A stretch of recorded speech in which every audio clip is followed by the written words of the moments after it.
All right. Well, we're live again here with the Pro Life Thinking podcast.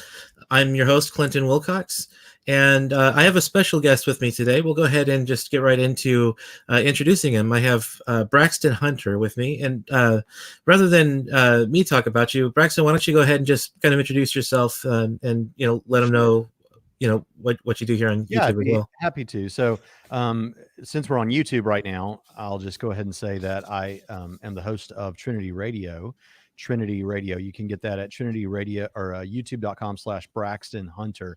And I would definitely appreciate if you checked our channel out. We basically do responses to atheists, and we also have a weekly Bible study that is a verse by verse where we go off on every theological issue that comes up.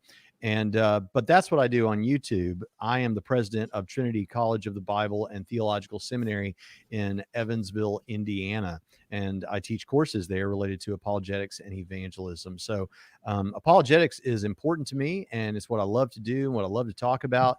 But the reason that I'm interested in apologetics is only insofar as it serves what I believe my God's calling on my life is, which is to be an Ephesians 4:11 evangelist, to reach other people with the gospel of Jesus Christ that they might be saved. So apologetics is important and fun and stimulating, but I'm only interested in it insofar as it helps to build the kingdom. Well, great. I'm very glad to have you here, Braxton. Thanks Thanks for for having agreeing to do this. Yeah. Yeah. Now, this podcast here, of course, by the name is really focused on the pro life position, but the topic that we have for today is more in philosophy of mind, which may not be of interest to everyone who listens to the podcast. I think it's interesting, and hopefully, if you're not familiar with philosophy of mind, you'll still kind of stick around and listen, and because you may learn something, or you may learn that you were right not to like it. Who knows? So what we're going to do here is we're actually going to be reviewing a recent debate between our mutual friend Eric Hernandez and Maxwell Yates, who runs a YouTube channel called Atheist Advocate or Atheist Advocate. I'm not sure if he's using that as a verb or as a noun, but that's his YouTube channel. And in the show notes, of course, I'll go ahead and post those as well, so that you can watch the debate in its entirety at your leisure, if that's something that you would like to follow up and do. Yeah, and I don't mean to interrupt you, Clinton, but No, not at all. I'm looking at the YouTube page right now, and it doesn't look like it has gone live yet. Is that? Am I just misunderstanding how that works? Let me see, because I clicked it to go live, and so let me call it up here. This sort of thing happens to me all the time. So the YouTube audience is pretty good about. Are you talking about the YouTube page for this discussion? Yeah, it's live on my laptop. Oh, okay. Well, then don't worry about it. Okay, cool. Sorry, everyone. All right. So yeah, as long as hopefully you can find it live. Actually, yeah. So looks like it's okay over here on my laptop here. So I need to refresh the page real quick because it wasn't loading. Yeah. There Okay. we go. All right. Sounds good. Yeah. All right. So the primary reason that I wanted to invite you on, Braxton, was number one, because you do have a PhD and a doctorate in ministry, which is more than I have. I'm basically just kind of self-educated, and philosophy of mind is kind of one of my blind spots on the abortion issue. I know a bit about philosophy of mind, but I haven't looked into it too deeply like I have other issues. So I wanted to call someone who's a an educated apologist, in case to get kind of an insight that I might not be able to offer. That is something that I'm going to be rectifying eventually, because I actually find questions of identity and things like that to be actually pretty interesting. So well, and I should say that while I've picked up a lot on this issue because of dealing with atheists and having debates and things like you've done as well, I have knowledge here, and I've done a lot of reading because my area has to do with, or my area of special interest personally has to do with human freedom and what the nature of human freedom is. But I have limitations when it comes to the conscious, the philosophy of mind. So maybe you and I can feel through this together. And in terms of my degrees, the most important Yeah. credential I have is that I'm a follower of Jesus, and you have that too. So, and I don't say that just to sound humble. That's really what I mean. And so, Yeah. so maybe we can together work our way through this. Right, and it's not like we're reviewing a debate here between Michael Tooley and J.P. Moreland. Not to put Eric or Maxwell Yates down, but they're not professional philosophers either. So this is kind of more on our level to where we can we can discuss what's kind of going on here. Because I'll tell you, J.P. Moreland, he's like light years ahead of me. I've read his book Body and Soul through twice, and some of it still goes over my head. So. Yeah, I've heard that's good. I read the one that he wrote that I think was a little more streamlined, that was just called Soul or something like that. Yeah. I've got a copy of that one too, but I haven't read it because I was basically told that it's just kind of a more lay level summary of what's in Body and Soul. So yeah, although maybe that would help facilitate an understanding if I were to read that one. So who knows? All right, so so Braxton and I kind of discussed this beforehand, but what we're going to do is, if you happen to listen to my broadcast from Monday, where Nathan and I were reviewing another debate, I'm going to go ahead and just kind of summarize Eric's opening arguments, and then we'll actually play the video from Maxwell Yates's portion, where he replies to Eric at first, and then later on when he actually gives arguments of his own. So to begin with. The question was on does the soul exist, essentially, and Maxwell Yates kind of came off as really arrogant throughout the debate, but I'm kind of thinking that it's probably just tongue-in-cheek for the most part.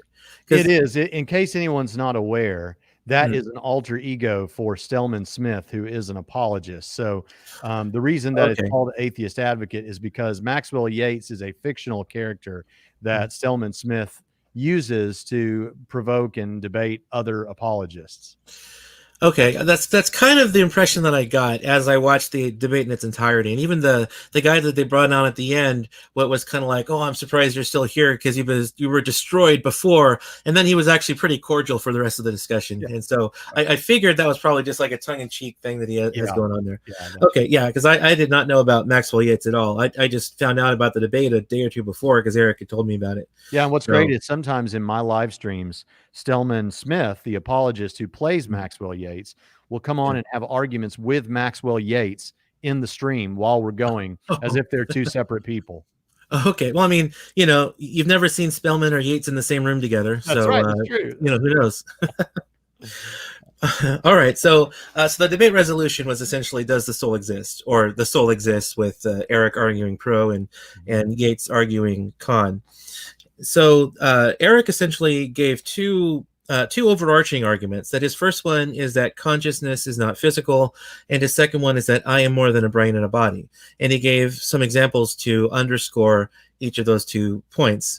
And so the first one, where he argues that consciousness is not physical, he argues that brain states do not have physical properties. So for example, a car has physical properties, but when I think about a car, my thought about the car does not have physical properties. And so by Leibniz's law of the indiscernibility or what is it? Leibniz's law of the identity. I think like the full name is like the law of the indiscernibility of identicals or something like that. But yeah, essentially it's just a law of identity from Leibniz, that if two things have the same properties, then they're the same thing. So since there are things that are true of my brain states that are not true of the thing in question, then they're not the same thing. So that if a car has physical properties, my brain states do not have physical properties. So since my brain state and the car are different, one does not have physical properties, one does, then they're not the same thing. And so consciousness then is not a physical thing. And then the second one, where he says, I am more than a brain and a body, his first supporting argument is that personhood is indivisible. So that if, my physical body is divisible, I can lose my arm in an industrial accident and I'll have less of my body, but I do not become less of a person by losing my arm. So while my body is divisible, my personhood or my soul, it kind of sounded like he was kind of using personhood and soul interchangeably. And so my personhood cannot be divided, even though my physical body can. The second one is that I retain my identity through change. And so even though my body takes on different it changes from time to time. That, for example, the physical body I have now is different from the physical body that I had 10 years ago, because every 7 years or so, all of the cells die and kind of regenerate themselves. So I have a different physical body from when I was 10 years ago, but my identity remained the same. I'm numerically the same person I was now as I was then, despite the changes in my body. Yeah, and I don't mean to interrupt you. I know you're summarizing here, but since this is typically a pro-life podcast, is that right? Yeah. Then it's actually important to note here. And by the way, I still see people in the YouTube chat saying the video hasn't started yet, just to let you know. But are you recording this for your podcast as well separately? Yeah, I am recording it for the podcast. After the video is done, a couple days later, I'll be able to to extract the audio from it and then post it to my podcast. Oh, well, then it is important that the video get started. I see that it says we're live for 11 minutes, but I just asked. Yeah. Everyone in the chat is saying no, it hasn't started yet. Huh. And for me, it doesn't look as though it started yet either on the main video page.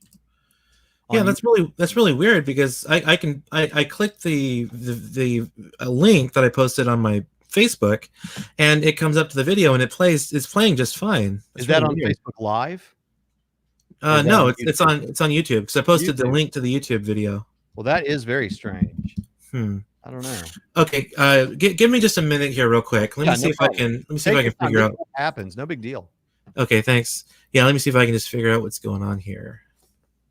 In fact, I'll go get some coffee real quick while you try to figure that out. Okay.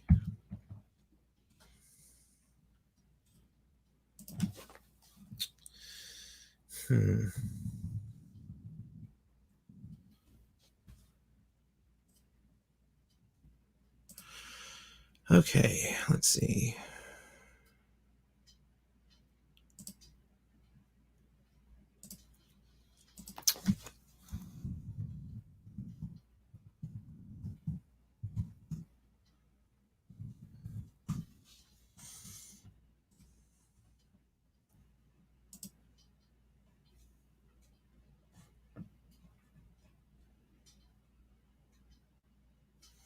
This is really weird.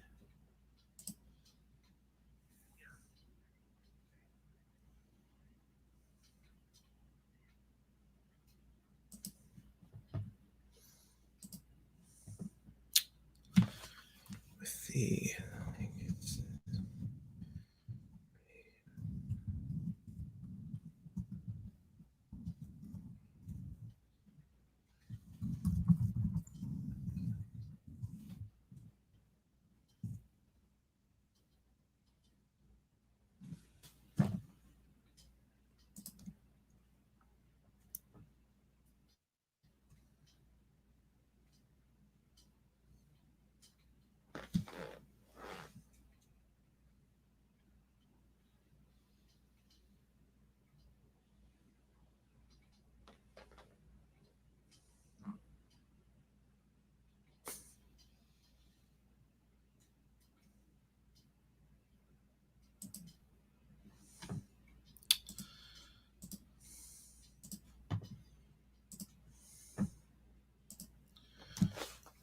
let's see. That's really weird. Okay, so I am live.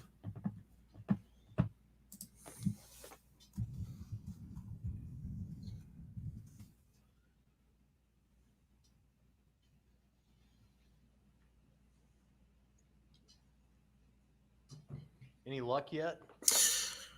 Okay. Well, I think so. Who can you see who's in the chat? Yeah, there's Eric Hernandez, Jim Amberg, watches our stuff. Jonathan Pritchett, my co-host, as Trinity Radio Extra, and then somebody named Raymond the Large.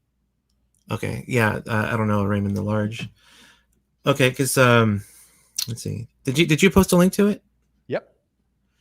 Okay, I'm gonna send you a link on Facebook. Try posting that one and see if they can, Okay. and see if that one works for you. Because I clicked it again and it was working for me.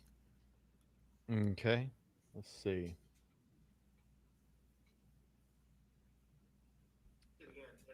Yep, that's working. Okay. Okay, cool. So I'll, maybe see if you can post that to the chat yeah. there.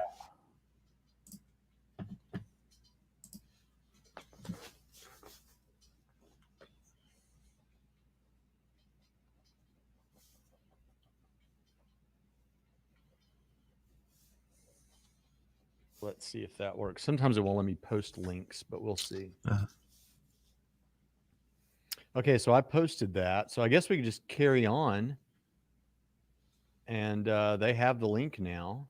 So no reason they shouldn't be able to get here. Okay, because they should be able to click the link from the comment section that you posted on, right? Yeah, that's right. Okay, that's really weird. Because And in yeah, fact, you might be able to pin that comment. Well, I don't know.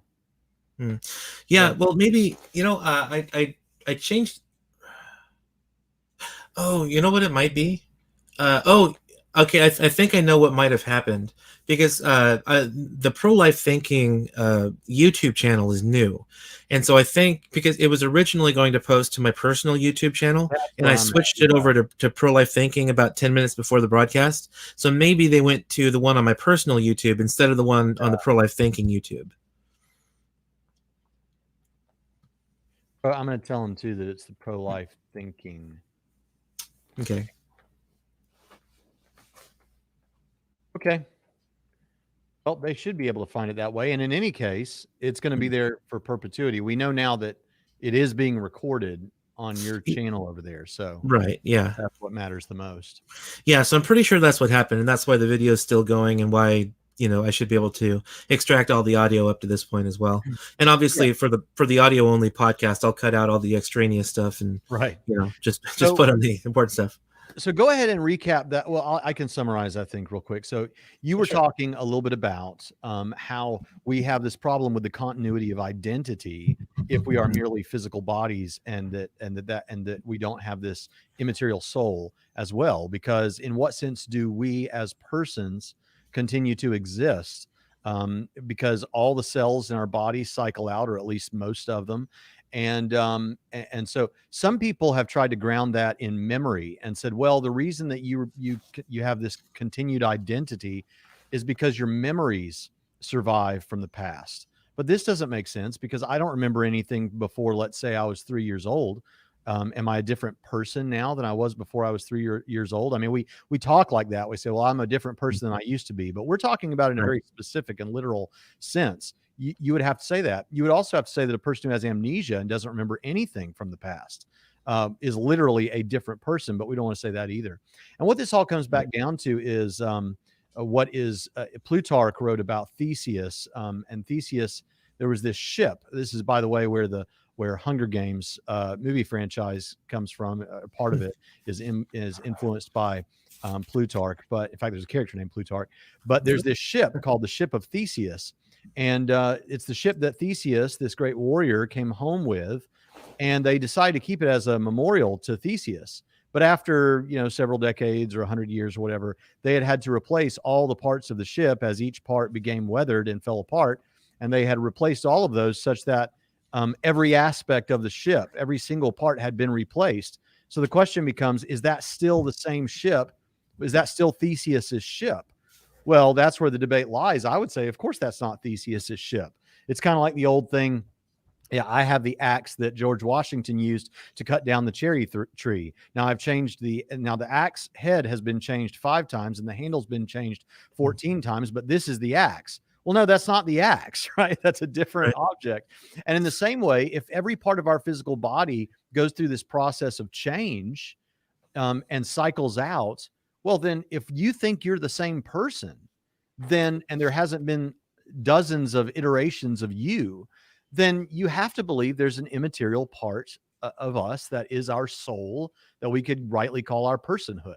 And I think what I was going to say about, since this is typically a pro-life show, I think it's important to note that that when we talk about, and I'm sure you know more about this than I do, but when we talk about a child in the womb, that child, we can talk about the scientific aspect of it, what's happening scientifically, but it's just not a debatable point that is a living human being from the moment of conception. That's not debatable. That's scientifically true. The question is, at what point does it become a person? And that is not a scientific question. That's a philosophical or perhaps even theological question that has nothing, that no scientist can answer. And all they can do is guess or arbitrarily choose at what point this fetus should be considered a person. And so I think these issues of philosophy of mind do play into even the abortion question. But I'm sorry, Right. I took off with that. You were No, it's fine. That was actually a point that I wanted to make too, which I started to, and then I kind of lost my train of thought there. But yeah, even though someone may not specifically have an interest in philosophy of mind, this is important to the abortion question, because there are philosophers who will say that, yeah, scientifically life begins at fertilization, but you don't actually come to exist until sometime later in the pregnancy, because you need some kind of especially if there are property dualists like Michael Tooley, they would argue that that in order for you to persist through time, you have to be psychologically connected to yourself. So until you have the right amount of psychological, cognizance, or whatever the term would be, when you're sufficiently self-aware, that kind of thing, then you can say that you persist through time, because you can see yourself as existing through time. And the pro-life view, traditionally grounded in well, it depends on who you ask, because Christians have defended this, but also we can ground it in Aristotelian metaphysics. I myself am a Thomist, and to say that no, being a person is not about the kinds of functions you can perform, it's about the kind of thing that you are, because as long as your nature remains the same, you remain the same thing. So I was me when I was conceived as that single-celled zygote, and I'm the same numerically identical individual now as I was back then, even though I didn't have anything going on upstairs, so to speak, with the brain going on. So, that's all really good. I agree. Yeah, so this definitely has implications as well. And then, Eric's third argument was just the argument from free will. If we have a free will, that implies that there's a soul, because if we don't have a soul, then we're just material entities that are dependent on all of our everything that's kind of gone into making us what we are. And so we would kind of be determined solely by our experiences and our environment. So in order for us to actually have a free will, there must be a soul as well. So that was Eric's third point. Yeah. Okay, so that's a brief summary of Eric's arguments. Again, I'll be posting the link to the debate in the show notes so that you can watch the debate in its entirety, and try not to be put off by Maxwell Yates's arrogance like I was. I've seen the error of my ways. All right, so I have the debate fired up, so I've got to go ahead and share screen now. And it looks like people are finding their way into the chat now. Oh, excellent. Good. I'm glad to hear that. Okay, so the only way I've found to share audio with what I'm going to do is sharing my entire screen. So, pay no attention to the 24 or so tabs that I have open up at the top. Okay, so so here it's keyed up to Eric's opening. So let's go to where Maxwell Yates begins his response to Eric. That should be pretty close there. Okay, so here Eric's finishing up his free will, and Maxwell's going to start in about 10 seconds from now. And so if you can't hear anything, just let me know. And but you should be able to hear it just fine. And I'll go ahead and stop my part there. And love to hear what you have to say. Sure. Oh, also, if Braxton, whenever you want to stop, just let me know, and I'll hit pause if there's something that has been said that you'd like to comment on. Sounds good. All right. Sure. So I do very much appreciate your presentation there. Forgive me if, as I'm going through these counterpoints, if I miss something you believe to be particularly relevant. I wasn't able to get notes of everything, but if I miss something, just remind me of it if you believe it should be visited again. So you said consciousness is not physical, and I would agree. A large portion of the arguments you made would not apply to me because I do believe in emergentism. I do believe that consciousness is something that emerges from physical things, but of course it can ultimately be explained by those physical things. We don't need to appeal to magic or... Okay, let's stop right here real quick. How much do you know about emergentism, Braxton?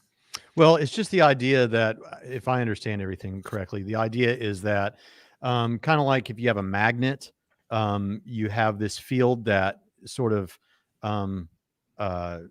surrounds the magnet, that emanates from the magnet, that is not exactly the same thing as the magnet, and would, it is physical, but it doesn't strike us as physical. In the same way, our mind somewhat is emergent upon our brains in that way.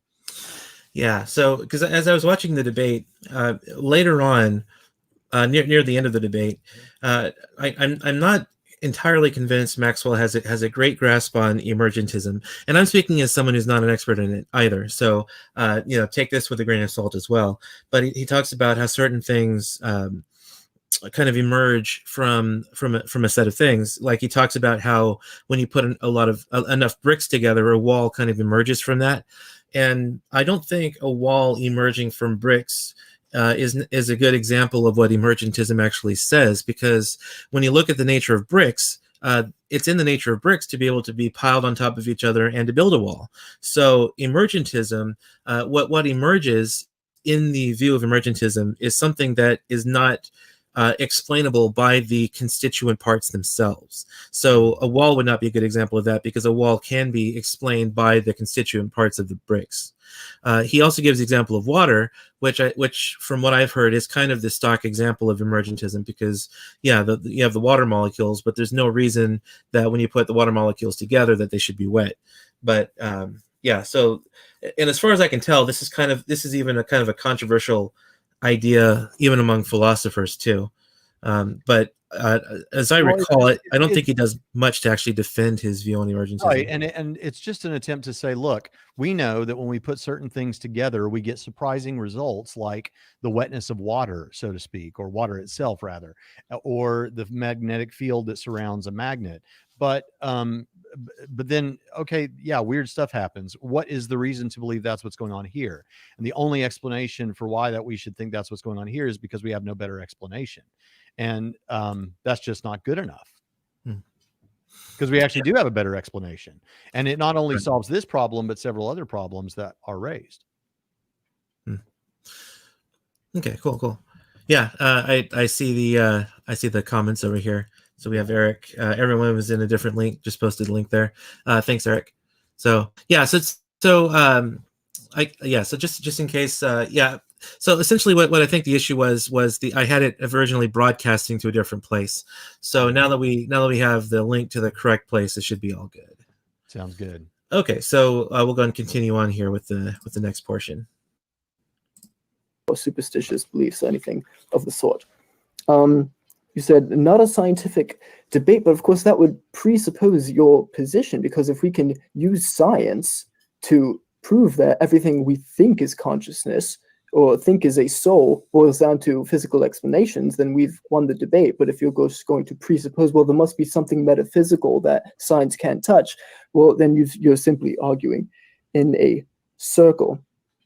I don't know what this note, you wrote, a body without a soul is a corpse. But of course, when people are killed or murdered, it's not somebody reaches in them and rips out their soul. No, they affect their body in some way. I would say a body without a brain, if you blow a bullet through someone's brain, is a corpse. So these are things we know, that if you affect the body, that's what kills a person. It's not some kind of mystical taking of their soul. Sensations, you said, these were talking about the law of identity. Sensations are things that we experience that, but of course, for example, people have medical disorders where they can't feel pain. So we do know that a sensation, of course, touches nerve endings and they ultimately go into my brain. And if you affect that part of the brain, it's not as though there's an immaterial soul that can still feel pain. No, there is no experience of pain once you affect the brain. Relationship. Yes, you pointed to relationships that someone can point out correlations between certain neurons firing and sensations, or neurons firing and choices, that this doesn't prove they're identical. Again, of course, I agree they're not identical, but I do think we can prove that all the things that we attribute to the mind are caused by the brain. The aggregate point. You should know better. Matt Dillahunty, I do believe, corrected you on this when you said a human isn't, or a soul isn't, kind of an aggregate of things. Well, Okay, so I'm going to pause here real quick, because this is where I kind of chimed in that I wasn't happy with Maxwell Yates's debate performance, because he started talking about how Eric had been destroyed by Matt Dillahunty in a debate before. In fact, he brought your name up too here in a moment, Braxton. Yeah, because I guess he said that he destroyed me, right? Right. Yeah, exactly. So, yeah, but so thanks for setting me straight on Maxwell Yates. So we'll go ahead and continue on Maxwell is a assumed identity that does not hold the views of the person assuming his identity. Right. Okay. So I do like to make these as educational as I can too. Because because I judge speech and debate with Lincoln Douglas debate tournaments, and so it's kind of bad form to refer back to previous debates. What matters are the arguments that you present now. So just if anyone out there is like interested in doing debates, really bad form to say that he was destroyed before in a different debate. So, but again, that's just an assumed identity. So that's just some food for thought there in case we have some budding debaters listening in. Okay, so we'll go ahead and continue on here. I do know from the V.S. Ramasadran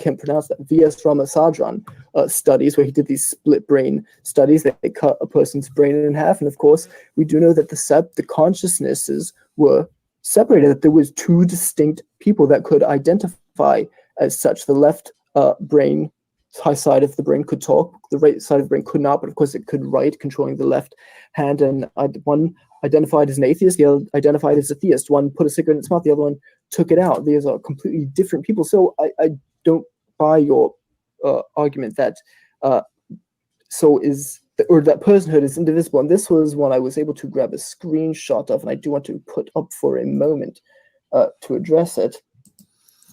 Okay, so this was Eric's argument from the indivisibility of personhood. Now, had you heard of the split brain studies that he was talking about here? Okay, because it comes up in free will issues too, which, as I say, these are kind of related. And basically they didn't know exactly what this. I forget. I think it was people with epilepsy that they were trying to. They didn't understand exactly what this aspect of the brain, this thing, this structure in the brain really did, but they knew that if they cut it apart, that it helped with epileptics. And I could be getting that wrong, but it's something like that. And I think that's right. Yeah, and they didn't see that there was really any other negative ramifications of having done this. And even these people would go to psychologists and they would talk with them, and psychologists would say, this person's fine. It's nothing has changed. But as they performed further experiments on these individuals, they found that there were things like if they threw an image of a couple of words up on the screen, the person would verbally say that they saw one thing, like they would put rings and, let's say, keys in a bag, and they would say, tell me what you saw. And the person would say, I saw the word key. And then they would say, pull out of that bag what you saw. And the person would pull out a ring. And it was really weird, because it was like part of their brain was getting one message and the other one was getting another one and then it goes off from there in these weird directions, where it really does start to seem like these two sides of the brain have these different personalities and even different beliefs. Now, I don't remember how Eric answered this, and whatever he said is to be preferable to whatever I say. But what I think is important to note here is that the way that Eric uses a guitar, but the way I illustrate this is to say, it's like your brain, the physical mechanics of your brain is like a radio, like an AM FM radio. And if it becomes damaged, then the music that's coming through the radio from the signal from the tower is going to be distorted in some way and not sound as it should. But it doesn't mean that you damaged the signal coming from the tower. It means that there's something wrong with the mechanics. Well, all that this sort of a thing illustrates, it doesn't illustrate that there are two persons present. It illustrates, to my mind, that we have these different things going on in our brain that in a person who has not had this this procedure, they're able to integrate these thoughts and in a way that can be expressed as a unified whole, so that if there may be parts of your brain that lead you to suspect atheism, there may be parts of your brain that lead you to suspect theism, but in an integrated brain where both sides are working together, you can actually come to a conclusion about that that is coherent. Whereas without this, what we're getting is not two different persons, but one person who is unable to articulate thoughts or express thoughts in a unified, cogent, coherent way. So it's just that you've damaged the radio. That's all I see going on there. What are your thoughts? Yeah, because I had heard of these split brain studies before, but I hadn't thought of them in a long time. Yeah, I did a little bit of research on them. I came across an article on Psychology Today which talked about the split brain studies. The atheism thing and the cigarette thing didn't really come up, but they talked about some pretty bizarre behavior. Like one person who had it done, like one hand wanted to slap his wife, and the other hand would actually grab the hand that wanted to slap his wife and stop it.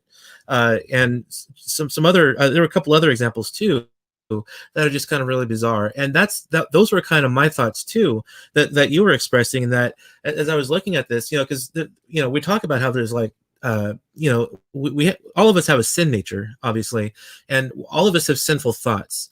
But if especially if you're a Christian, you believe in discipline. You want to discipline yourself so that you don't act on these sinful thoughts that you have. And so, there might be some part of you that would lash out and slap your wife if she upsets you. But there's another part of you that realizes, no, that would be wrong. That would not be the appropriate way to handle it. And you would be able to overcome your baser instincts that you wanted to do violence to someone. And so I'm thinking, well, I'm no psychologist, obviously, but what this kind of implies to me is that we need both halves of our brain in order to make appropriate decisions. Because, like they say, how like the left brain is more logical, the right brain is more emotional, or something like that. It could be that both halves of our brain are necessary in order for us to make ethically appropriate decisions. And that's kind of what it was, implying to me, as someone who's not a psychologist. I think you said that absolutely beautifully. I mean, if the listener would just consider the question, what is more likely, that when you in some way dissect a portion of your brain, that suddenly two persons are present now where there were previously one? Or is it more realistic to think that the way that your brain integrated, worked together to help you express, a particular desire or thought and weigh those things out, has now been damaged in some way? I mean, I think that's much more obvious, and we could probably do similar things with other organs where the controversy of consciousness and choice isn't at play. So I just think this one fails. Yeah, same here. And I think Maxwell brought it up because Eric had given the argument about how personhood is not divisible. But with the amount of reading I've done on philosophy of mind, usually the example brought up, and I don't remember the guy's name, but back in the 1800s, there was a railroad guy, helping to build the railroad, and some accident had happened that he actually got a railroad spike through his brain, and he ended up basically with a completely different personality after the doctors, treated him for that he was a completely different person. He was more violent, believed different things, and all of these things. And so someone who takes a more materialistic view to the person would say, well, yeah, that railroad worker died, and a new person arose in his place because he's someone who's completely different because he had a new personality. Someone like us who's a Christian, no matter what your view on the soul, I'm sure you'd probably come to the same conclusion, but you would essentially say, well, no, he's the same person. It's just his brain was damaged, causing his personality traits to shift. But he was the same person, even though his personality changed afterward. He was still numerically the same individual, which also goes back to what you're talking about, like amnesia patients. If you lose all of your memories, to a materialistic kind of view, you would have to say that the person dies with a new person arising in his place. Right. But someone who believes that that identity is tied to your underlying nature, you would say, no, it's the same person who just happened to lose all his memories and has to regain, all of his abilities and things like that. I agree. It's again goes back to, you damaged the radio, so it's different. It sounds different now than it did before, just like the guy's personality expresses differently. Or to Right. use Eric's example, you damaged a guitar string. That doesn't mean you damaged the note C, right? It's just the equipment is not the same thing. And of course, that goes all back to his thing that the physical stuff, the structure, is not the same thing as the thought, right, or the intention. Right. Yeah, and as a musician, I don't play guitar, but as a musician, I approve of Eric's analogy. What do you play? Well, I'm a classically trained clarinetist, and I also play piano and keyboard with more contemporary styles. Oh, good for you. I so wish that my parents had been more abusive and forced me to play piano, because I wish, because I learned how to play guitar, but it was only to impress girls, and that never worked anyway. So Oh yeah. Oh yeah. Yeah. Well, it's never too late to learn. that's right. That's true. Yeah. Okay, so we'll go ahead and continue on here. And how long can you stick around for, Braxton? Oh, I can probably stick around till, let's say, another 45 minutes if we need to. Okay, because I definitely want to get to Maxwell's arguments, and there was another part here I wanted to get to on his response to Eric. So we'll listen in a little bit more here, and then I'll skip ahead in the interest of time in a little bit. Well, according to your own first premise, dualism can't be true. If you're either a purely physical object or an immaterial soul, you've merely refuted your own position with your first premise there. Purely physical objects can be divided and come in percentages or degrees. Agreed. I cannot be divided, but of course the studies that I just cited would prove that idea wrong. So I shall take that down. 80% of a brain, full person. Well, we still define people as part of the human race. Of course, characteristics, like say someone is particularly caring or has an endearing quality about their personality. Well, of course, if you cut their foot off, you don't affect that part of the brain that causes those characteristics. So we still identify people. It's more of a sentimental thing. We identify people as part of the human race. But of course, I would say if personhood is all the things caused by the brain, the characteristics, how someone has tastes for particular food or preferences for certain movies. Of course, that can be divisible or partial if you take away those parts of the brain. The person, if you take away all possibility of taste, they're not the same person they were before. But we sentimentalize these things and still say, well, you're part of the human race, so we're still going to call you a full person. And then the last thing.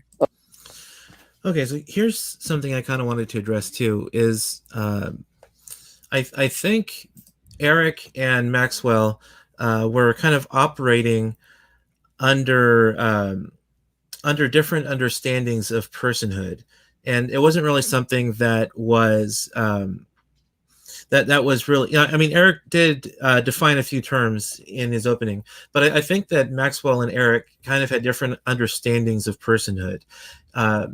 In that I think Eric was using personhood as something more akin to the soul, and Maxwell was probably thinking of personhood akin to something that we attribute to people that grants them rights. And so, one thing I would have liked was maybe to have a little bit more of a discussion of what they both understood personhood to mean. Yeah. So Maxwell here is talking about, well, if we're purely physical, then yeah, if you cut off my arm, I will be less of a person because I'm less of me.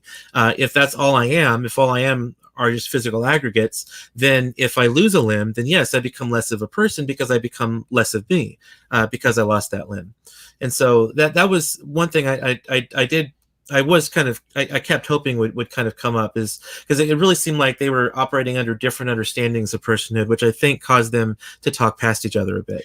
Yeah, I think whether you're, however you conceive of the soul debate, I think that what you could say, and by the way, am I like way loud now? I probably am. Oh, yeah. Eric said that your mic is noticeably quieter. Yeah, I thought so too. So I actually turned the volume up a bit. Okay, I turned myself up a little bit, but I think I was going hot for a second. Okay. The way I think of a person is an experiencer, someone who is who can experience, and perhaps you wouldn't want to say, some would say a conscious experiencer, but then that doesn't make any sense, because when someone is unconscious, they're still a person, right? So someone who is an experiencer or capable of experiencing things.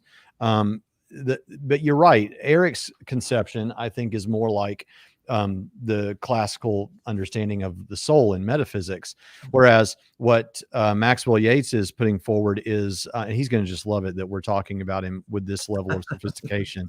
Yeah. Maxwell, if you do listen in, sorry for getting you wrong there, buddy. but he is thinking of a materialist perspective, where to say you're a person is to say that you're synonymous with your physical body.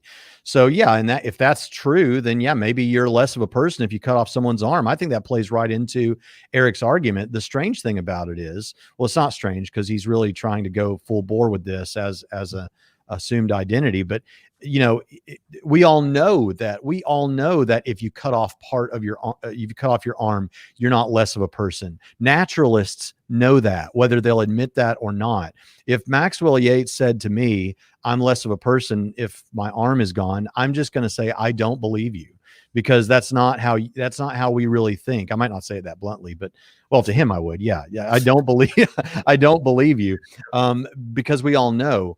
Now, the only caveat, and I don't quite know what Eric would say about this, but the Christian perspective would say that what God wants, however you want to talk about what you are, because Maxwell Yates makes an interesting point there about, well, if you think you are a soul and you have a body, sort of thing, like the C.S. Lewis sort of thing, then you're not a substance dualist. You're a substance monist. You just believe you're a soul.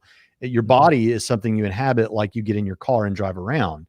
But that really is to miss the point. I don't know what Eric says to that exactly, or if he did, but what I would clarify is that the Christian conception is that what God wants for us is to be souls in bodies. He wants us to, that is to be according to God's design. And in the end, in the kingdom, in the new heaven and the new earth, we will have physical bodies. It's not like what you hear at Christian funerals, where some preacher gets up there and says, well, he's left the confines of this mortal body and now he's free, like he's always wanted to be. And, he's no, that's like some kind of Gnosticism, as if there's something wrong about a physical body. So it is true that God wants us to be souls in bodies, but it's not true that we cease to be persons without a physical body. I think that would clarify it up. So I think it's fair to say what Eric says, but also to understand that we are substance dualist as God intends us, and that is a physical body and a physical body and an immaterial soul. Yeah. Okay, so I'm going to go ahead and skip ahead here a little bit, because there is something that was actually pretty interesting that came up. Obviously, the debate was 2 hours and 17 minutes, so we're not going to be able to get through everything here. But there was something that came up which I thought was actually really interesting. And yeah, Eric actually made the example of a car too, which I thought was a very helpful example. So here it is a little bit of a discussion. Let's see. Yeah, I think that's okay. In fact, yeah, I think his car analogy is coming up, and I believe Maxwell said something in response to that, which I thought was actually kind of interesting and could kind of actually warrant a discussion as well. So here we go. Get into the creation of the second body, but of course, I'm talking strictly about the soul without the body. Well, so Moreland gives this illustration. He says, suppose I'm trapped in a car. They welded the door shut. It would follow that as long as I'm in this car, my ability to move around town is going to be dependent on... By the way, Eric, I didn't realize you were such a great ventriloquist. Yeah. on the proper function of the car. So if the car, as long as the car can move, I can move while I'm in the car. And let's say my car steering wheel is broken where I can only move left. Well, if I can move left. But once I'm able to get out of the car, I can move wherever I want. But that doesn't show that I am a car just because I'm confined to the damages of the car. So that would be a fair point if, and only if, we were somehow able to access the soul of, say, a person who has Alzheimer's and access the soul and prove that they actually know all of the things that they can't manifest. But for all we know, they actually don't know the things that they have apparently forgotten. Well, I never said they did. And it's interesting. You said that would only be true if we can access. No, it wouldn't only be true if we can access. That's more of an epistemic position. We would know it would be true if we can access that, but it wouldn't only be true if we could access that. Even if we can access that, it would still be true. I said it would be a good point if. So I'm acknowledging that it's an epistemic idea there, but I would say precisely because we can't have that epistemic so it's an irrelevant point. It's purely So you keep mentioning this a few times about the soul being ad hoc, but then we go to the three arguments I use to show that I am more than a brain and body: indivisibility to personhood, identity through change, and free will. Okay, so yeah, so the thing that he brought up, which I thought was pretty interesting and worth a discussion, and we actually, I think, have already hit upon it now that he talked about it, but he talks about how we can't access the soul to make sure that someone can that someone actually remembers these things. And this is something I know that J.P. Moreland holds this position. I've never heard him talk about it though, so I don't know exactly what arguments what arguments he uses for this, but I know that he believes that memories aren't really stored in the brain, but they're more like stored in the soul. And that's a position that I haven't really heard him talk about. Do you happen to know more about his position there? I don't. Now, I know that would be really consistent with the notion. Well, it would be consistent with two things. One, if one takes near-death experiences to be in any way evidential, not talking about what people experience of the afterlife, but they're, the idea that they are outside of their body watching surgeons work or whatever like that, but they still have an awareness of who they are and they remember why they're in the hospital. It would make sense of that.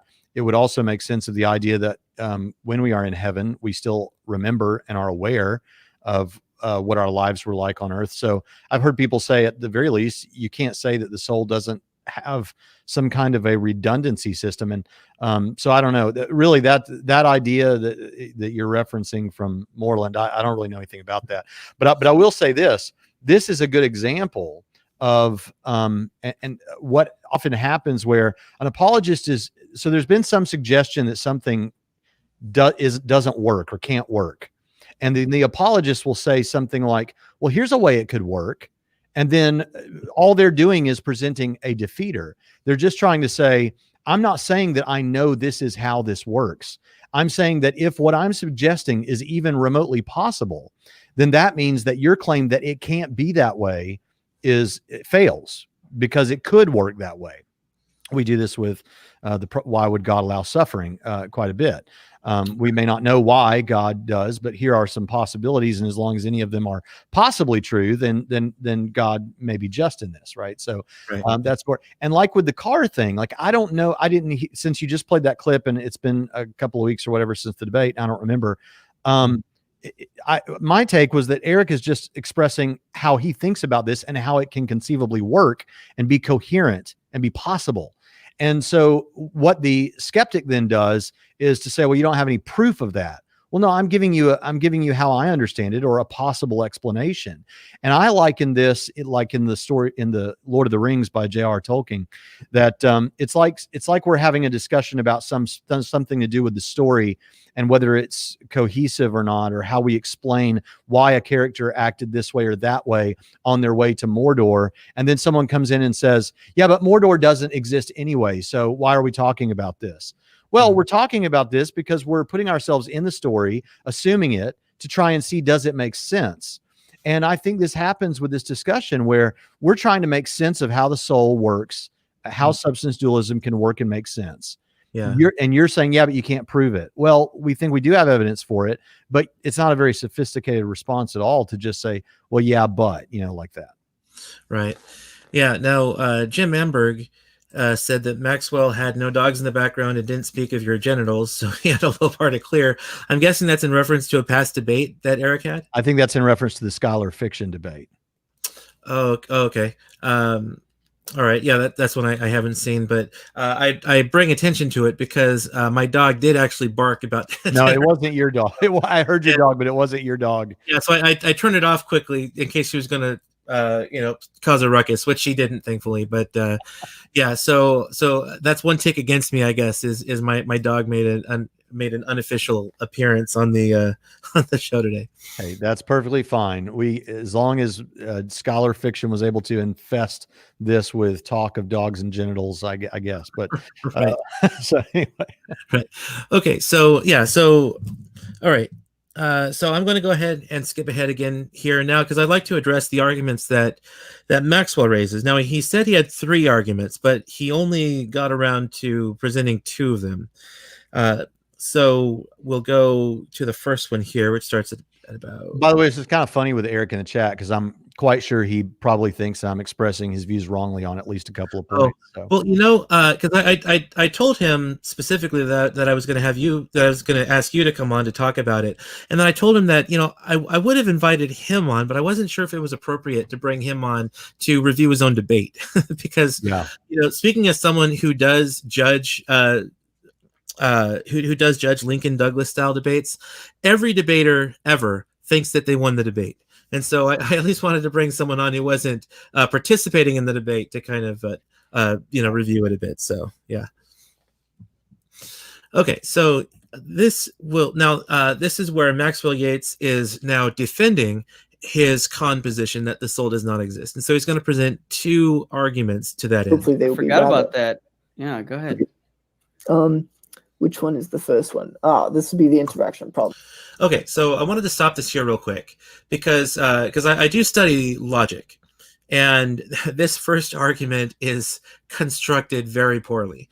Now, I understand what he's trying to get at here with this argument, but he did not construct it very well. So the argument, as stated, I would say is logically invalid, even though I understand the argument he's trying to make. And if I were addressing this in a paper or something, obviously I would try and steelman it, be as charitable as possible in trying to create the argument as he intended. His next argument is constructed a lot better, but this one here is kind of not constructed very well, but he'll go into it and kind of explain his argument here. Premise 1. Space and spaceless, material and immaterial are excluded middles. That is to say, you either have one or the other. Premise 2. For an integration between 2 things, there must exist a context. That is a middle ground in which that interaction takes place. Otherwise, they cannot be causally related. Premise 3. The mind is related to the material and spatial world. Conclusion. Therefore, the mind is material and exists in space. Therefore, the soul does not exist. What are your thoughts on this?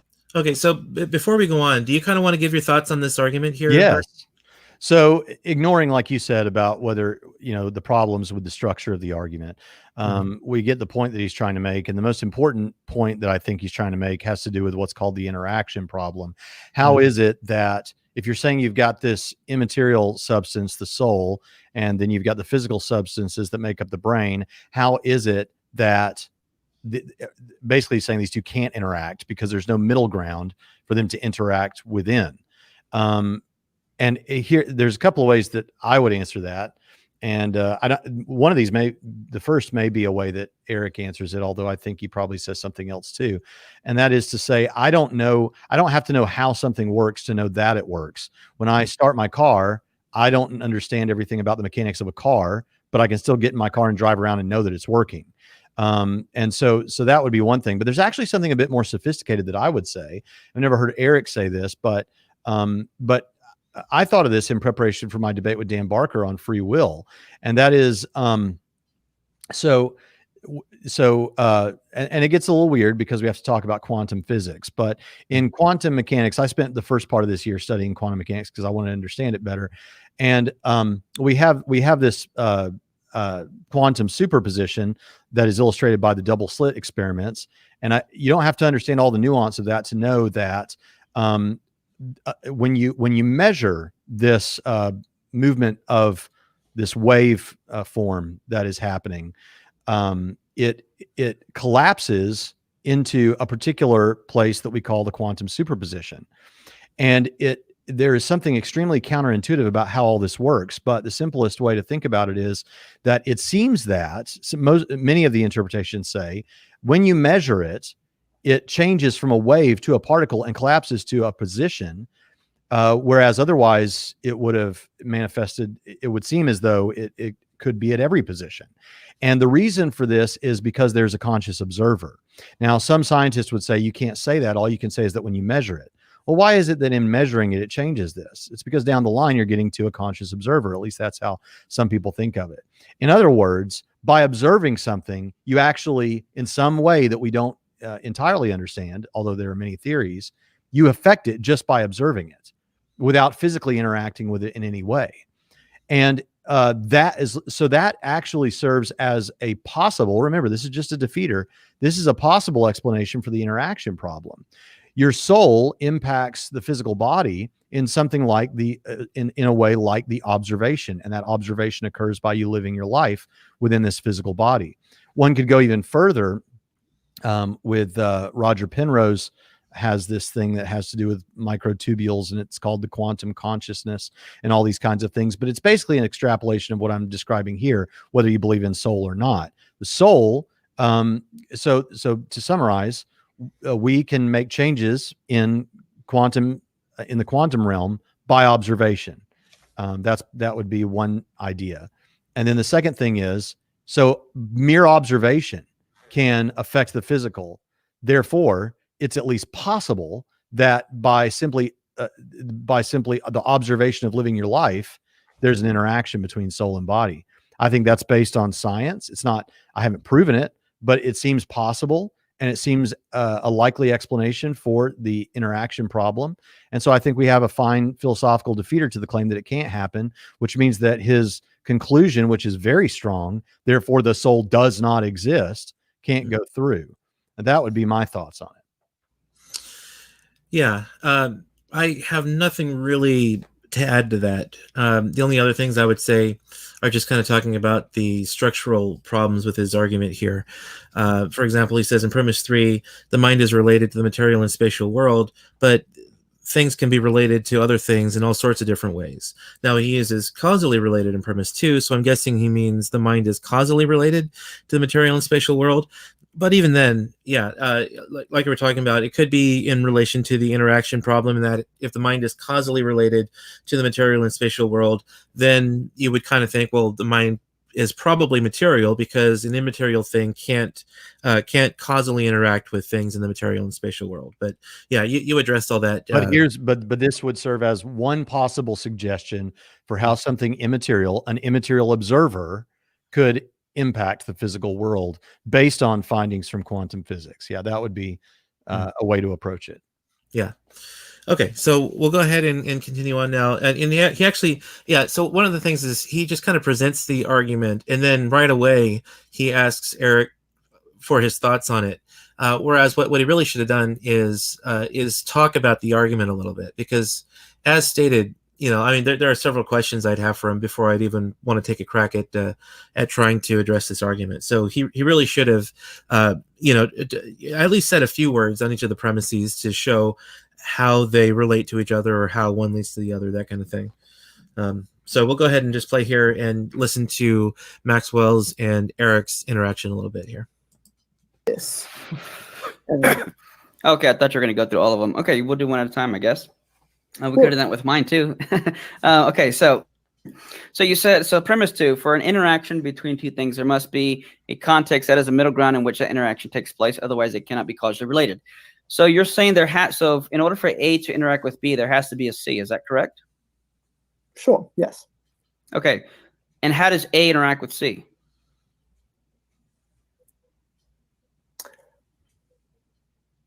Why would I be the one answering this question? I thought you were the one answering. Because that's your premise too. Your premise too is there has to be some type of intermediate context and some intermediate mechanism.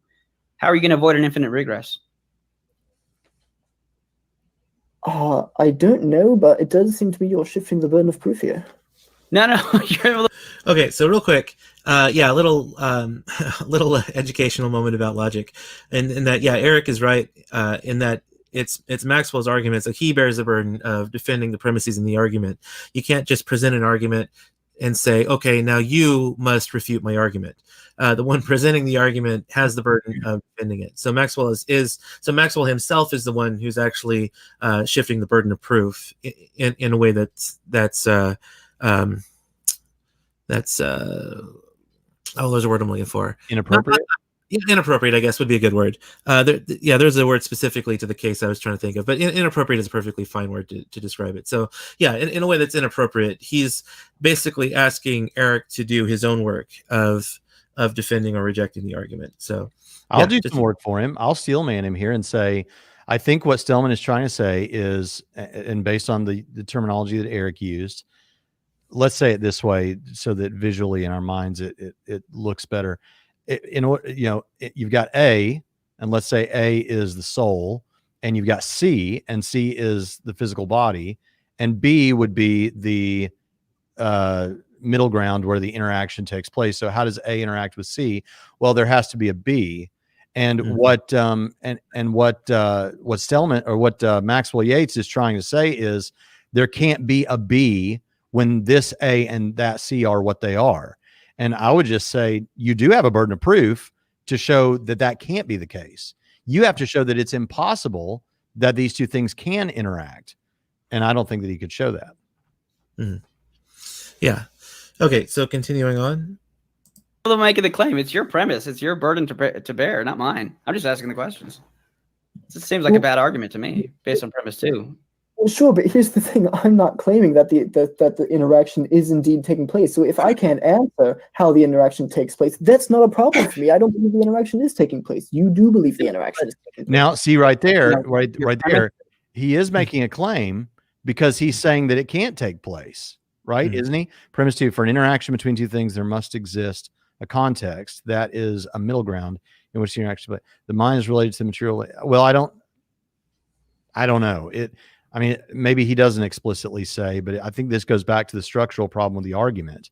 He's trying to say there can't be a place where that takes place. And then he would bear a burden of proof.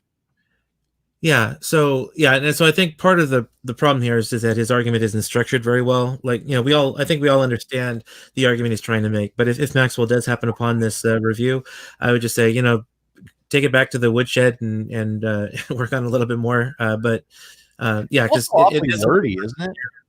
Well, it is. Yeah. Yeah. I mean, they can be. Yeah. I mean, and that's the thing about arguments is they can be wordy because a term in your premise can be long, just like it can also be short. But properly speaking, these aren't really premises because a premise in an argument needs to take some kind of logical form, either a categorical statement or a hypothetical statement or some kind of statement where you can actually address the premises. And here it's kind of worded in everyday English, not really in any sort of logical form. So that makes it a little bit more difficult to analyze too, because he's putting it in a formal syllogism, but he's not using the types of statements which ought to be used in a category or in any type of syllogism. So that's making it a little bit more difficult to analyze also. Yeah, also it's pretty complex. Like space and spacelessness, material and immaterial. Pick one. Don't try to accomplish both of those things in one argument. Right. Yeah. And again, like some of the terms he's using are incorrect too. Like they're not excluded middles, because the law of excluded middle is that for any proposition is either true or false. There's no in between. So I get what he's trying to say. Like space and spaceless are two extremes, but yeah, I think he has a little work to do to show us that there's nothing in between. Like, how come something can't be, partially spatial and partially spaceless or something like that? So, yeah, I don't know. Okay. So, so that's probably all we need to do about that. So I'm going to go ahead and jump ahead here to his next argument. His next argument is actually structured a lot better and a lot easier to understand as well. So here we are. That's still And Maxwell's chest hair game is on point too. Yes. Right. Determined. You have no idea whether you're right or wrong. I would say there's clearly much more going on up here than a calculator. I would hope. I'd beg to differ, but okay. I would anyway. Okay, so real quick, because that sounded like a really mean jab. Is Eric kind of playing along with Maxwell's character? Yeah. Is that going on? Yeah, Okay, that's what's going on. I don't believe if this was a real atheist, he would be quite so blunt. that's what I figured. Now that you've kind of explained Maxwell's character, so I wanted to just stop and clarify that, just for those who are listening or may have come in late or something. That Eric is not being needlessly cruel to an atheist. It's the person. Yeah. Okay. So here's his next argument.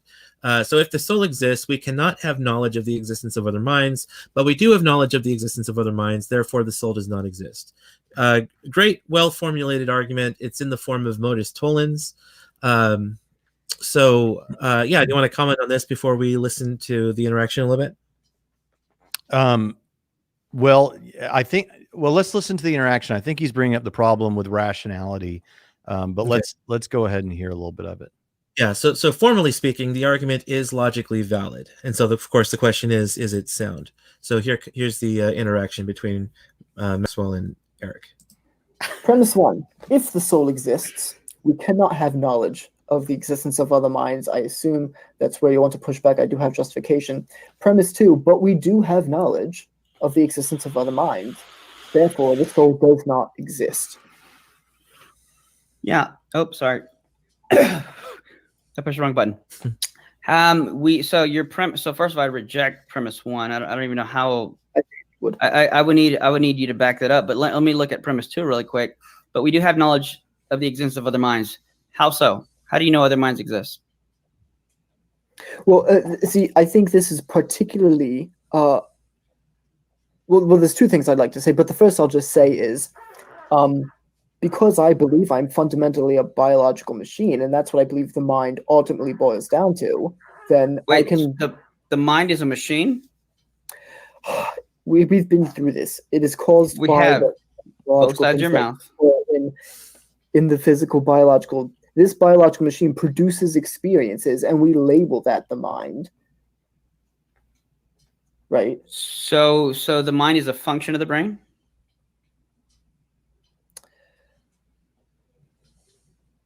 I would like my previous arguments to stand on their own merits, because I don't know if we have this, because again, it depends on what you're talking about when you say the word mind.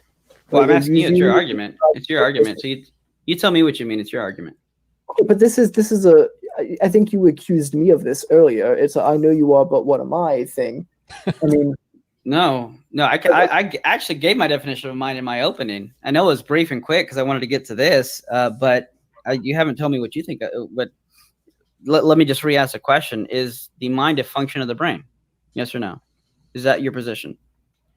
The experiences and first-person experiences and the qualia that I call the mind, yes, are ultimately produced by the brain. So yes, the mind is a function of the brain? Sure, if you want to use that language, I'll go with it now. Okay, are functions true or false? It's not merely a function. I see, but now you're talking about the beliefs that correlate to the information that's stored in the functions of the brain. Well, so when you say, that's why I asked you the question. You're not seeming to want to answer. If it is a function, and if that is of identity, then go ahead. No, I mean, here's the thing: is I think we're getting off the path here. I mean, as you always say that every time you get trapped in a corner. You always say, "Well, we're okay." But here's the point: would you and I let's forget either of our justification for this? Would you and I agree on the second premise here? Say again. Would I agree with the second premise? That we do have I would say yes, but I think I have a justification for that. I don't know how you could possibly have a justification for that. But this is not an argument against my position. It's an argument against yours. I can say, maybe I don't have knowledge of the existence of other minds. Fine, but this isn't an argument against my position. Well, then your argument doesn't work. It's an objection if you don't think premise 2 is true. Well, the point is you think premise 2 is true. Uh-huh. Okay, so I'm not entirely clear of what was going on here. Let me see if you agree with this, Braxton. That Maxwell here seems to be saying that I don't necessarily think these are true premises, but they work against your position, and so therefore, if you can't refute this argument, your position is false. Is that kind of what's going on here? I think that the character Maxwell thinks that he can affirm premise 2, but he knows that because he's familiar with all of this, he knows that Eric wants to push back and say that he can't have justified knowledge claims based on his position. So he's just trying to circumvent going down that road and say, let's not worry about that right now. You affirm premise 2. So if you would affirm these things, then it'll defeat your position. That's what I understand it to be saying. I still don't know what's up with premise 1. I think Eric's right. That makes no sense to me. I don't know what he's saying. Yeah, and again, this is why he needs to defend his argument, because it's certainly not obviously true that we can't have knowledge of the existence of other minds if the soul exists. So he needs to do at least some work of defending that premise, because I think 2 is obviously true. I have no problem affirming number 2 without needing any additional evidence or argumentation from Maxwell. But number 1, I think, is the controversial premise here and needs Maxwell to defend it. Why would the soul mean we can't know the existence of other minds? I don't get it. Right. Yeah. Did they get into that, by the way? I don't remember. I don't remember either. I mean, I just watched it yesterday, and I don't recall him giving at least a clear defense of premise 1, because I left the debate still not knowing why he thinks premise 1 is true. So it's possible I may have missed it, but I don't think he really defended premise 1 very well, if at all. Yeah. Okay. So let's go ahead and go forward a little bit. See if he does address it. We'll spend a few more minutes, and then after that we can go ahead and start to wind this down a little bit. So here's the further interaction here. Right. So I reject premise 1. Okay. Now let me really briefly get into my justification for this. So the idea is that's right. knowledge. Okay. Would we at least agree on the definition of knowledge being justified true belief? Sure. Okay, good. Which means if it's going to be justified, it has the probability has to be greater than 50-50, right? It has to at least be 149. I don't know if I'd say that, but let's go with that. Because it sounds like you're into some Bayesian stuff. I admittedly haven't even opened a book on that, but let's go with it. Why not? Neither have I. I'm just naturally this intelligent. So knowledge is justified true belief. Has to be greater than 50-50 for you to have that knowledge of the existence of other minds. So my point is if you have hold on. Knowledge, say that again. Knowledge of what has to be greater than 50-50? The reason to believe that there are existence of other minds has to be greater than 50-50 for it to count as knowledge. And how would you measure that? Otherwise, yes. Well, that's why I was asking you if you grant it. You said for the sake of argument, you'd grant it has to be greater than 50-50. So I'm just going with what you sure, and then right. And I'm asking, how would you measure that? Like if I'm granting it, I'm saying, okay, let's go with that. Given that you've thought about this and you're naturally this smart, how would you measure that? Well, help me out here. Just as you granted it has to be greater than 50-50, I could grant for the sake of argument that all we need is 51-49 in favor of the existence of other minds. And I'll agree with you that we can count it as knowledge. That doesn't help me answer how you measure that. Well, what specifically do you mean by measuring it? Maybe I'm missing what you're asking me. So what do I point to that says this makes it 50-50?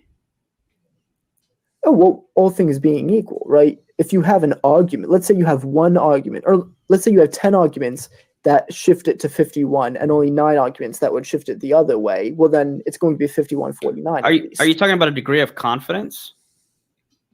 Yes. I prefer to go by evidence, not just what people subjectively believe about the evidence, but sure, I guess I can go down that rabbit trail. Well, that's what I'm asking you. How can we make this 49-51 not subjective?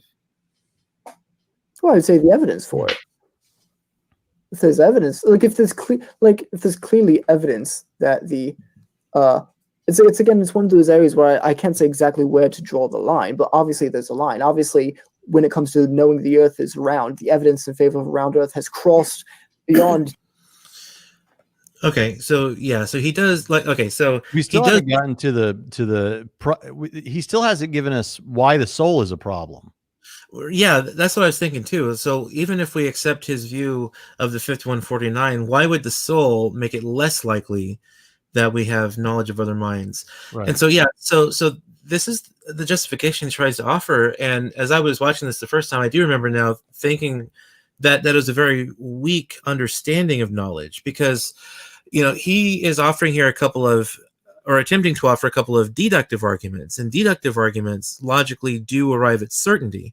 So I think he is trying to talk about one's level of certainty, but he's forgetting that there are such a thing as inductive arguments, which don't lead to certainty, but lead to probability. And so you can have an inductively weak argument, which is an argument that gives you less than 50% confidence in a point of view, but I don't see any reason why that wouldn't count as knowledge, even if you have less than a 50% chance. It's just your level of certainty on it would be less than if it were greater than 50%. Yeah, I like that. Yeah, well, this is where Eric made a good point about it. Sounds almost like he's getting into Bayesian stuff, like what would I need to do to increase your confidence or decrease your confidence and all that sort of thing. And I'm with Eric. I know there are a lot of people that like the Bayes theorem type stuff, but it's not my cup of tea. I don't even understand it completely. I get the basic idea, but the point we're still trying to get to is, yeah, okay, we measure it by our confidence. How subjectively confident are we based on what has been presented as reasons to believe? Okay, great. Now, why does the soul make it such that we can't know that other minds exist? I don't see anything there. I may even call him and ask him after we get done, because I want to know what's going on with that. Yeah. Okay, so it looks like Jim has taken off. He had a meeting he had to go to, but he'll watch the rest of it here later. Yeah. And okay, so yeah, so that's that's pretty much I think that's a good stopping point there. Obviously, like I said, I'm going to put the link to it in the show notes, so that if anyone's interested in watching the whole debate, they can just go to that link, and as you're watching it, maybe keep some of the things we talked about in mind as Maxwell is defending his arguments and responding to Eric's, and see if he does present any sort of response or critique of these views to your satisfaction, because I don't remember really strong arguments other than what we talked about, but my memory is not always very reliable either. Do you view this debate differently now that you know the truth about it, like that he's just an actor basically? Well, I view their interactions differently. Like now I'm thinking of it as less combative and more of just goofing around, basically. Yeah. So I don't, and so Maxwell's arguments would be the arguments as presented by the actual guy behind Maxwell Yates, right? That's right. Well, yeah, and he really tries. He really tries to do the best job he can. And Jim Amberg even said in the chat here that he thought that Maxwell Yates did a better job presenting a case against the soul than some of the other people that Eric has debated. And I think I would agree.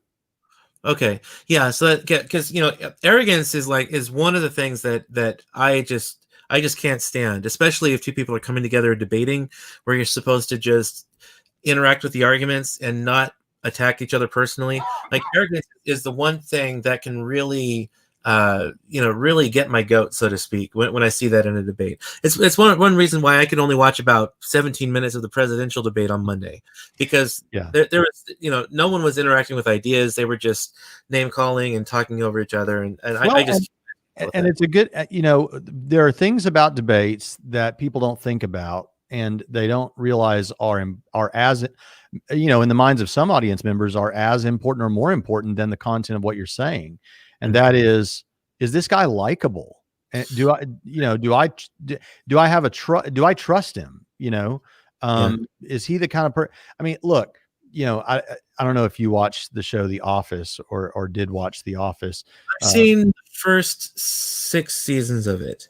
Okay. Well, then you're very familiar with The Office. I could never see the appeal, but I had a friend who loved it and said, "Hey, you got to watch the show." So I gave it an honest chance. I watched like the first 6 seasons. Okay. So didn't if I knew nothing else about the characters but one episode, which means I don't really have much evidence to go on, I'm going to trust the character of Jim a lot more than I'm going to trust the character of, say, Michael, Steve Carell's character. Why? Right. Because besides the incompetence, Jim's just more likable, man. I mean, we all love the character that Michael plays, right? But Jim just comes across much more likable, and so I'm going to trust him. I'm going to go with what he says more. And people think that way, whether they realize that or not. And so the audience, in terms of audience perception, that's really important. I think there are some people who are self-conscious about how they think the audience is perceiving them, and so they get more combative to try and show that like they really were the one with the bravado or something. But I've just found that you want to be firm, you want to be cordial, you don't want to look weak, but you want to be likable. And I think those are things that I wish the internet debate community would pick up on. Yeah. So again, I was totally wrong about Maxwell Yates. I'm perfectly fine admitting that I was wrong about him, and I'm glad to see that he's someone who can actually take these ideas seriously. That really, because a lot of these YouTube debates, and I've debated, Matt Dillahunty a couple of times, and I've seen Aaron Raw debate, and I know that a lot of times, it can just devolve into low blows and things like that. And, that's why I tend to shy away from debating, and I prefer to just have discussions because, number one, when you debate, the debating is never to convince your opponent. It's always to convince the people listening. And even then, if the people listening treat it more like a sport than they do, opportunity to learn about a few different things, they're not going to be convinced anyway. So there's only going to be a few people kind of in the middle who are genuinely interested in changing their minds if they hear a better argument. So in general, I prefer discussions over debating because you're more likely to have good interactions. But if you find someone who can debate well and takes it seriously and doesn't devolve into low blows, then it can be a great way to investigate a point of view. Because I actually, my mind actually, you're more likely to change my mind after rigorous debate than calling me names or something. So That's right. I agree. Okay, well, so we're basically coming up to the end here. Is there anything else you'd like to add as a kind of a closing thought here? Just that I really appreciate you having me on the channel, and I'm honored that you would invite me. And I think that we have incredibly good reason to believe in the soul, even if one didn't accept everything related to Christianity. I think that what makes the best sense of the human experience, for the reasons that Eric lays out. And some of those, are based on intuition, and some of them are based on brain science, and some of them philosophical. But let's go to the intuition just for the average listener. If you think about it, are you the same person that you were, like not in terms of a poetic sense of it, like I've changed, so I'm not the same person? Are you literally a different human being than you were when you were 2 years old? Are you a different person when you're asleep and unconscious? Are you a different person after the cells of your body cycle out into new cells and the physical material is different? You know that you're not a different person. And if you really believe that, the only viable explanation that I and others like me see is that you have an immaterial aspect that is your soul, which we can call personhood. And I think that's important. And on a channel devoted to pro-life issues, I think it's important when we consider what's going on with an unborn child. Exactly. Yeah, I think it's very well said. Okay, so we are coming up to the end of the time here. I hope you enjoyed the discussion, whether you listened in live or you're listening on the Pro-Life Thinking podcast. Once again, if you have the means available, we'd love for you to become a financial supporter. I am affiliated with Life Training Institute, so you can actually go to the Life Training Institute website, which is prolifetraining.com, and click on donate on the menu on the top, and you can make a donation. Just make sure you put it in my name. You can make a one-time gift or a monthly gift, whatever you have the means to do. We talked a little bit last time about kind of what the donations go toward, books to keep up with the academic discussion, and possibly along the line, hopefully getting a studio at some point. And Braxton himself also has a YouTube page, and I believe he has a Patreon also. So if you appreciate Braxton's work, go on to Trinity Radio and subscribe there. And feel free to subscribe to our channel. Our channel is new. This is actually the first broadcast we've done on the channel. We've done the podcast for a few years now, but we wanted to kind of move forward because we know that a lot of people appreciate not just the live video aspect of it, but also the opportunity to come in and interact, post comments, and get your comments up on the screen like I've been doing here with this one. So yeah, so if you want to see more of this, feel free to subscribe here and check out Trinity Radio with Braxton as well.